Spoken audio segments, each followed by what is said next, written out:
नमस्कार दोस्तों। हाल फिलहाल में शादियों का मौसम चल रहा है। ऐसे सीजन में सब लोग कहते हैं कि भाई हम लोग अपनी शादी की शॉपिंग दिल्ली से करेंगे, कुछ लोग कहते हैं कि सूरत से करेंगे, कुछ लोग कहते हैं कि शॉपिंग करने के लिए मुंबई आएंगे। और लोग जाते भी हैं। छोटी छोटी जगहों से लोग अलग अलग जगह शॉपिंग करने के लिए पहुंच जाते हैं। कई बार उनकी ये जर्नी बड़ी अच्छी कटती है, लेकिन कई बार उन लोगों के साथ ऐसी ऐसी घटनाएं इस जर्नी के दौरान घट जाती है, कई बार तो सामने भी नहीं आ पाती। क्योंकि सच बता रहा हूँ, पूरी घटना बताने के लिए कोई सही सलामत बच ही नहीं पाता है। अब आप लोग सोच रहे हैं कि मैं हमेशा इतनी निगेटिव बातें क्यों करता हूँ। हमारा चैनल ही कुछ ऐसा है जहां पर हम सत्य घटनाओं के ऊपर आधारित वीडियो बनाते हैं। ऐसी घटनाएं जो कि पैरानॉर्मल वर्ल्ड से जुड़ी हुई है। बिना देरी किए अभी से ठीक 2 साल पहले यानी कि सन 2022 में चलते हैं और जानते इस खौफनाक घटना की कहानी को। 2022 के टाइम में नासिक में एक लड़की रहती थी अपने परिवार वालों के साथ। इस लड़की का नाम था रागिनी। लड़की का भाई भी था राहुल नाम का। कुछ दिन पहले रागिनी की शादी फिक्स हुई थी। रागिनी बहुत ज्यादा एक्साइटेड, क्योंकि इसकी ये लव विद अरेंज मैरिज हो रही थी। सभी लोग अच्छे से रेडी हो गए थे। इसने हमेशा से सोच के रखी थी कि जब कभी भी मेरी शादी होगी तो मैं अपना शादी का लहंगा मुंबई जैसे बड़े शहर में जाकर खरीदूंगी और अपनी शादी का काफी सारा हिस्सा, काफी सारा पैसा उस लहंगे में खर्च करोगे। जो कि गलत है, ऐसा नहीं होना चाहिए, लेकिन फिर भी सबकी अपनी अपनी सोच होती है। वो हमेशा सोची हुई थी। उसने अपने भाई को ये बात बताई। भाई बड़ा था, भाई की उम्र भी यही कोई 24-25 साल के आसपास की रही होगी। भाई से बोलती, भाई बोलता है ठीक है, वैसे भी तू बचपन से बात करती थी, चलते हैं अपन। मम्मी पापा से बात हुई तो मम्मी पापा ने बोले नहीं, सिर्फ तुम दोनों नहीं जाओगे, कुछ का कुछ लेके आ जाओगे, बहुत महंगा महंगा कुछ भी उठा के ले आओगे, तुम दोनों बहुत पैसे उड़ाने वाले हो। तुम दोनों की कजन्स आने वाली है जो तुम दोनों से बड़ी है, उसको साथ में लेकर जाना। ये दोनों की ना 2 कजिन्स थी जो कि पुणे में रहती थी। पुणे नासिक से थोड़ा बड़ा शहर है, इसलिए रागिनी और राहुल के मम्मी पापा को ऐसा लगता था कि कुछ भी फैसला लेने में ये दोनों कजिन्स जो कि बड़े शहर में रहती हैं, उम्र में भी बड़ी है, इनका सही साथ देगी सही फैसले लेने में। ठीक है। अब ऐसा हुआ कि फोन करके वो दोनों कजिन्स को शादी से लगभग 25 दिन पहले बुला लिया गया कि भाई तुम लोग आ जाओ और यहां से फिर मुंबई निकलना शॉपिंग करने के लिए। वो दोनों भी पहुंच गई। राहुल को अच्छे से कार ड्राइव करना आता था और इन लोगों के घर में बढ़िया वाली कार भी थी। डिसाइड की हुई डेट में ये लोग बढ़िया अपनी कार में सवार हुए। ये बोले कि हम रात में निकलते हैं, रात में 10-11 बजे हम लोग नासिक के अपने घर से निकल जाएंगे कार उठा के, और सुबह सुबह अर्ली मॉर्निंग हम मुंबई पहुंच जाएंगे और पूरा दिन हमारे पास मुंबई में होगा। हम दिन भर शॉपिंग कर सकते हैं। लहंगा क्या, दुनिया भर की जो साड़ी वाड़ी लोगों को देने वेने की भी होती है वो भी वहीं से शॉप हो जाएगी। ऐसा घर वालों ने बोलते ठीक है डन है, क्योंकि राहुल के साथ ये लोग कार में बैठ के ना जाने कहाँ गए थे, तो इसकी ड्राइविंग के ऊपर सबको भरोसा था। अब भैया ये लोग जैसा मैंने बताया रात के समय निकले हैं, और निकले इनको थोड़ा ही देर हुआ है, नासिक से थोड़ा ही बाहर निकले हैं, थोड़ा सा ही, कि अचानक से ना जो रागिनी है ना वो बोलती मुझे ना चक्कर आ रहा है, मुझे कुछ अच्छा नहीं लग रहा है, गर्मियों के सीज़न वाली शादी थी, अच्छा नहीं लग रहा है, थोड़ी घबराहट हो रही है, एक काम करो जूस ले लो थोड़ा सा। ये लोग रुके हैं, सब लोग उतरे और जूस लेने लगे एक दुकान से। भैया जूस लेके अपने गाड़ी के पास जैसे रिटर्न आए हैं ना, तो क्या देखे, पूरी गाड़ी के सामने वाला जो कांच है उसमें लाल रंग से ऐसा किसी ने पंजा छापा हुआ है। पूरी जो उसमें सामने वाला कांच होता है ना, उसमें किसी ने ऐसा पंजा छाप के रखा है, लाल लाल पंजे। तो ये लोग अपनी गाड़ी को देख के घबरा गए। इस गाड़ी के आसपास कोई और नहीं था। पूरी पार्किंग एरिया में इनकी अकेले की गाड़ी पार्क थी, और ये कोई प्रॉपर रिहायशी इलाका नहीं था, रहने वाला इलाका नहीं था। ये एक चलती फिरती रोड थी, और इनफैक्ट ये एक हाईवे था। ये लोग हैरान हुए कि इतनी रात गए, इतनी जल्दी हमारी गाड़ी के पास कौन आया और लाल लाल ऐसा छाप दिया। इतने में एक कजिन दीदी वो बोलती अरे मुझे ये गड़बड़ लग रहा है, ये लग रहा है कि ये खून है। ये मेडिकल स्टूडेंट थी ये दीदी। तो ये बात सुन के रागिनी का दिमाग सटक गया। उसने बोली कि हमारी ये कार में किसी ने ऐसा डायरेक्टली खून का पंजा कैसे छाप दिया। एक काम करो इसकी फोटो खींच लो ताकि आगे कुछ प्रॉब्लम हो तो हमारे पास प्रूफ रहे। तो राहुल ने मोबाइल निकाला और वीडियो ही बना लिया। अब जैसे ही ये लोग वो कांच साफ की और गाड़ी में बैठ के वहां से निकल ही रहे थे, नीचे से इनको, इनकी गाड़ी के नीचे से एक बिल्ली की जोर से चिल्लाने की आवाज सुनाई दी। खचखचा के राहुल ने फिर से ब्रेक मारा। डर के सब लोग उतरे कि अब क्या हो गया।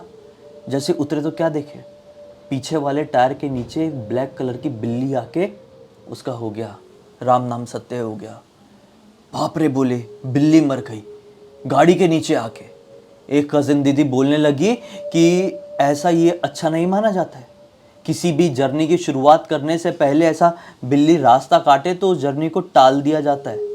तुम्हारी गाड़ी के नीचे आके एक बिल्ली मर गई है, एक बहुत बड़ा पाप होता है बिल्लियों का मरना। ये तुम पाप के साथ आगे मत बढ़ो, एक अच्छे काम के लिए आगे बढ़ रहे हो। अब वापस लौट जाते हैं। राहुल बोलता है, अरे दीदी कम ऑन यार, इतने बड़े शहर में रहती हो फिर भी ऐसी ऐसी बातों के ऊपर विश्वास करती हो। कुछ नहीं होता, हाँ मुझे दुख है, बेचारी बिल्ली मर गई, उठा के साइड में डाल देते हैं, अब क्या कर सकते हैं, अपनी जर्नी थोड़ी टाल सकते हैं। ऐसे तो ना जाने कितने जानवर ऐसे आए दिन मरते होंगे, और आप भी तो नॉनवेज खाती हो ना दीदी। ये बोल के दीदी की बोलती बंद करा दिया। बिल्ली को उठाया और साइड में थोड़ा ऐसा घास फूस जैसा हल्का सा जंगली सा इलाका था, वहाँ पे डाल दिया। फिर से ये गाड़ी में सवार हुए और निकल पड़े। अब यहाँ से निकले हुए इन्हें लगभग और 2 घंटे के आसपास हुए हैं। जो रागिनी थी, मतलब जो होने वाली दुल्हन थी, उसका एकदम जी मचलने लगा और एकदम उल्टी जैसे होने लगी। रागिनी ने राहुल से बोली, राहुल राहुल गाड़ी रोक, मुझे उल्टी आ रही है। ये चलती हुई हाईवे थी और बहुत रात हो चुकी थी, आधी रात से बाद का समय था, 12 के बाद वाला समय था ये। उसने रोका और वो तुरंत गाड़ी से उतर के साइड में उल्टी करने लगी। उल्टी करी ही है। राहुल ने बोला थोड़ा सा जूस पी लो, कमजोरी आ जाएगी, खाना भी ढंग से नहीं खाई हो, निकली हो तो। उसने जूस पी है कि अचानक से इनके बाजू में एक ट्रक आकर रुक गया। बाजू में मतलब क्या कहना, थोड़ा इनको ओवरटेक किया और वहां पे एक ट्रक आकर रुक गया। ये सब के सब घबरा गए कि एक बहुत फास्ट चलती हुई ये रोड है और यहाँ पर ये ट्रक वाला आकर हमारे सामने रोक दिया है, कुछ गड़बड़ तो नहीं करेगा। 3 लड़कियां हैं, एक छोटा सा लड़का है 24-25 साल का। ये कोई लुटेरे उटेरे लोग तो नहीं होंगे ट्रक में। ऐसे करके ना तीनों लड़कियां सहम गई। राहुल ने हिम्मत दिया, चिंता मत करो मैं हूं ना। उस ट्रक से उतरा एक लंबा चौड़ा आदमी, बड़ी बड़ी लाल लाल आंखें, बड़ी सी दाढ़ी, आवाज तो इतनी भारी कि कोई भी अकेले में सुने ना तो 1 सेकंड के लिए सहम जाए कि किस तरह का व्यक्ति है, इसको इंसान क्यों कहते हैं, कोई दानव घोषित क्यों नहीं कर देते हैं। खैर वो सीधे इनके पास आया और इनको थोड़ा सा झल्ला के बोलता है, क्यों बच्चों तुम लोग क्या कर रहे हो यहाँ पर, इतनी रात गए। ये बोलते कुछ नहीं, हम लोग जा रहे हैं मुंबई शॉपिंग करने के लिए और हमारी थोड़ी सी बहन को उल्टी हो गई तो उसको जूस वूस पिला रहे थे। ये बोलता है कि देखने पर तुम लोग बड़े मासूम से दिखाई देते हो, पढ़े लिखे घर के दिखाई देते हो। पढ़े लिखे घर के हो ना? तो एक कजिन दीदी बोलती, हाँ हाँ पढ़े लिखे हैं, इससे आपको क्या। बोलता है तुम्हारी भलाई के लिए ही कह रहा हूँ, पढ़े लिखे हो तो मेरी बात मान जाओ। आगे जाकर तुम्हें एक रास्ता दिखाई देगा, ये मत सोचना वो रास्ता शॉर्टकट वाला है तो उस रास्ते से बढ़ लेते हैं, सीधे सीधे जैसे आ रहे हो वैसे ही निकलना, वरना उस शॉर्टकट वाले रास्ते में कई दुर्घटनाएं होती है। यहाँ तक कि मैंने अपने पूरे के पूरे परिवार को उस रास्ते की वजह से खो दिया। तुम्हारी भलाई के लिए रुका हूँ, ठीक है निकलता हूँ, तुम भी बिल्कुल सीधे सीधे निकलो। ऐसे बड़े संदिग्ध और कठोर रूप से कहकर वो अपने ट्रक में जाकर बैठ गया और ट्रक स्टार्ट किया है और फिर निकल पड़ा। ये दोनों क्या, ये चारों स्तब्ध रह गए कि यार कैसा आदमी था, हमसे कैसी बात किया। खैर राहुल ने गाड़ी स्टार्ट किया और थोड़ी आगे जाने के बाद राहुल कहता है कि हम तो उसी रास्ते से जाएंगे जिस रास्ते से जाने के लिए उसने मना किया था। सब तीनों लड़कियां घबरा गई, बोली कि कैसे, वो अंकल ने तो मना किए थे ना कि तुम शॉर्टकट वाले रास्ते से मत जाना। ये बोलता है कम ऑन यार, मैं इस रास्ते से कई बार आया गया हूँ, मुझे कुछ नहीं हुआ है, पूरी फैमिली वालों को लेकर मैं यहाँ से गया हूँ। तो तुम तीनों हो, तुम्हारे पास तो कुछ ऐसी महंगी चीज़ भी नहीं कि तुमको रोक के कोई लूटने की कोशिश करेगा। चलो ना अपन शॉर्टकट से चलते, फटफट निकल जाएंगे। थोड़ी आगे जाके ना ट्रक का, जितने भी ट्रक्स है ना उनका ट्रैफिक जाम होता है, दिक्कत हो जाएगी। ऐसा ज़बरदस्ती करके इसने वो शॉर्टकट वाले रास्ते में अपनी गाड़ी घुसा दिया। लड़कियां डर रही थी। थोड़ी आगे जाने के बाद इस शॉर्टकट वाले रास्ते में, ये कच्चा रास्ता था ठीक है, इस कच्चे वाले रास्ते में गाड़ी थोड़ी आगे बढ़ी ही है कि लिटरली गाड़ी में एक झटका सा लगा और ना एक कपड़ा, एक लाल रंग का कपड़ा उड़ के आया है और गाड़ी की जो पूरी सामने वाली जो शील्ड होती है ना, विंडशील्ड, सामने वाला जो कांच होता है, उसको ढक दिया। एक कपड़ा आके लिटरली ऐसा है कि जैसे किसी ने इंटेंशनली ऐसे बड़े आराम से गाड़ी के कांच में कपड़ा डाल दिया हो।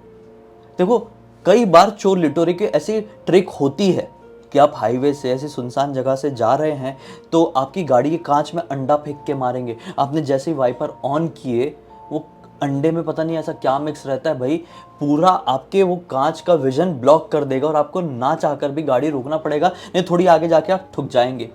अब ये कौन सी वाली ट्रिक थी, इन लोगों को समझ में नहीं आया। किसी ने पूरा एक लाल कपड़ा ही ऐसा डायरेक्टली इनके कांच के ऊपर फेंका, जिसके कारण पूरी विजन ब्लॉक हो गई। ना चाहकर भी राहुल ने ब्रेक मारा।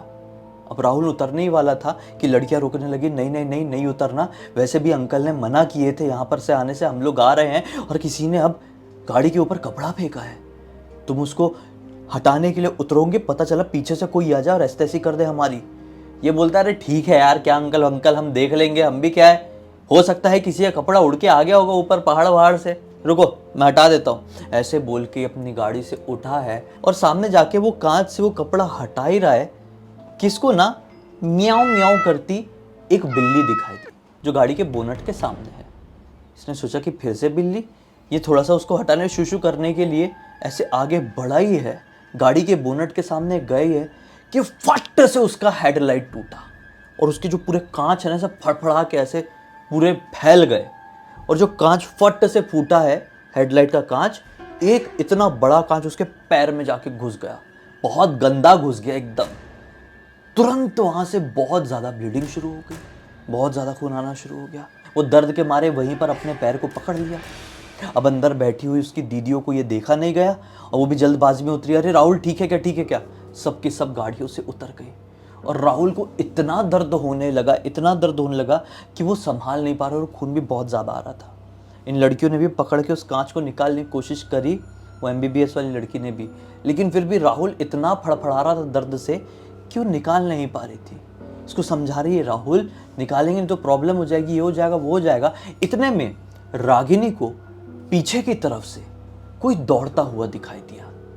यही अभी ये सब सुनसान सड़क में हो रहा है, वो कच्ची वाली शॉर्टकट सड़क में, ये लोग नीचे ही है कार के, पीछे से कोई भागता हुआ दिखाई दिया। इसने सोची कोई भागा नहीं है, कोई साइकिल से गया है, जंगल वाले रास्ते में कोई साइकिल से अंदर गया है। मैं थोड़ी आगे बढ़ती हूँ और आवाज़ लगा के उसको रोकूंगी और मदद मांगूंगी राहुल के लिए। ये पूछूंगी कि आसपास कोई डॉक्टर वगैरह है क्या जिससे इसकी मदद मिल जाए, कोई क्लिनिक वगैरह है क्या। इसने ये नहीं सोची कि राहुल तो ऐसे उठ नहीं रहा है, गाड़ी चलाकर कौन लेकर जाएगा, गाड़ी चलाना किसी को भी नहीं आता था। इसने उस समय कुछ नहीं सोची, इतना दिमाग में आया कि मैं अपने भाई के लिए मदद मांगती हूँ। ये दोनों कजिन्स इसके पैर को देख रही है। रागिनी नई नवेली होने वाली दुल्हन उठी है और वो जंगल की तरफ बढ़ गई। किसी की जाने की हलचल से सुनाई दी उसको। ये बड़ी है भैया वहाँ पे, लिटरली इसको ना थोड़ी आगे जाने के बाद एक औरत दिखाई दी जो कि ना ऐसी घूंघट डाल के बैठी है और नीचे ना कुछ तो भी घास वगैरह जैसे है, उसको काट रही है, घास काट रही है, ठीक है।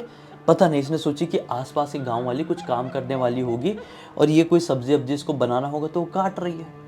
सोची कि इससे जाके पूछती हूँ, मदद मांगती हूँ। उसके पास गई है, कंधे में जैसी हाथ लगाई, वो ऐसी की ऐसी गिरी है और उसका चेहरा दिखाई दिया पूरा कंकाल।